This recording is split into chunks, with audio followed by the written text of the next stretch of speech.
महाराजांची कीर्ती बेफाम होती. महाराजांची कीर्ती बेफाम, भोल्या भोल्यांना फुटला घाम. याला कोण घालील या सण, दरबारी पुस्ती नाही गम. अली बेगम म्हणजे अली आदिलशहाची आई बर का. नजर तिच्या अंगार, दरबाराचा गपगार. कुणी घेईना पुढाकार, साऱ्यांनीच मानली हार. इतक्यात अचानक एक सरदार उठला, बोलला हम लाएंगे शिवाजी को. आणि त्यानं विडा उचलला. नवतेचं अफजल खान,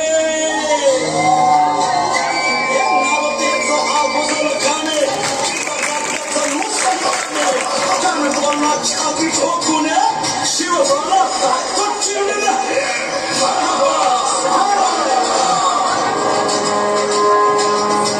कौतिक झालं दरबारात. खान निघाला मोठ्या जोडीत.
Did you see the size of Afzal Khan's army? Yeah, sir. But the line of the mountains is dead. राजाची सेना मुठभर, खानाला कसा खोपणार. काय लढवावा हुंडर, चिंतेत बंद सागर. महाराज आपला जीव मोलाचा आहे. खानाचं सैन्य अफाट आहे. त्याच्यासमोर आपला टिकाव लागणं अवघड आहे. काही दिवसांसाठी आपण कुठेतरी अज्ञातस्थळी निघून जा. काय म्हणाले साहेब? साहेब आम्हाला आमच्या जीवाची पर्वा नाही. राजांचा जीव वाचणं गरजेचं आहे. जयवान शिवा केवळ आमचा पुत्र नाही, तर अवघ्या मराठी जनांचा स्वाभिमान आहे. या मातेने आपला पुत्र गमावला तरी बेहत्तर, परंतु भ्याडपणे पळून जाऊन या मराठी मुलखाचा स्वाभिमान गमावता कामा नये. अशा वाघिणीचा आपला पुत्र आणि मराठी मुलखाचा स्वाभिमान विजय तिला लावूनच थोडं. वाघिणीचा देव छावा, त्यांनी मला कसा ठेचावा. डोक्यात नेहमी घ्यावा, तिचा भांड सांगावा.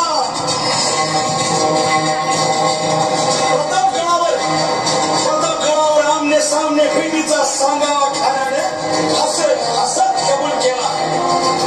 दिवस ठरला आणि ठरल्याप्रमाणे प्रतापगडच्या पायथ्याशी खान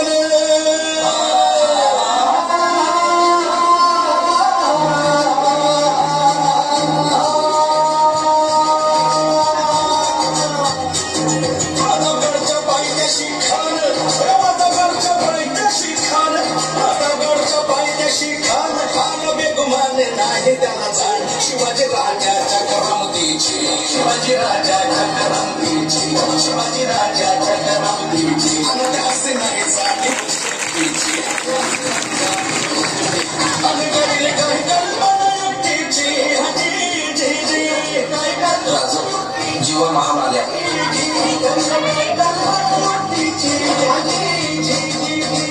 या जीवा काय म्हणतोय खान? महाराज खानाला तर खाती म्हटली की आपण घाबरला. आम्हाला हेच हवं होतं. महाराज आजच्या भेटीचं काय करेल? मंथनकडून निरोप झाला.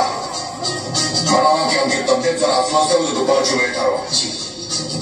त्याला वाटू दे की भेटीपुटी आम्ही त्याला भेटायचं टाळतोय. श्यामाच्या भेटीसाठी महाराजांना एक शानदार शामियाना उभारला होता.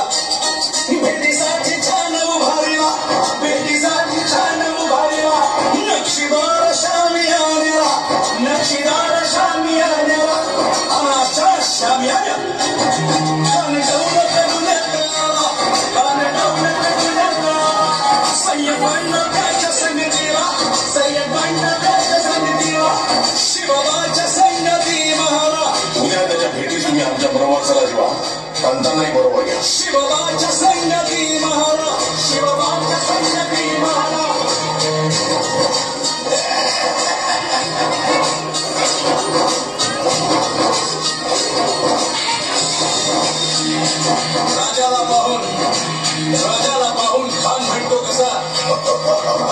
आओ आओ शिवाजी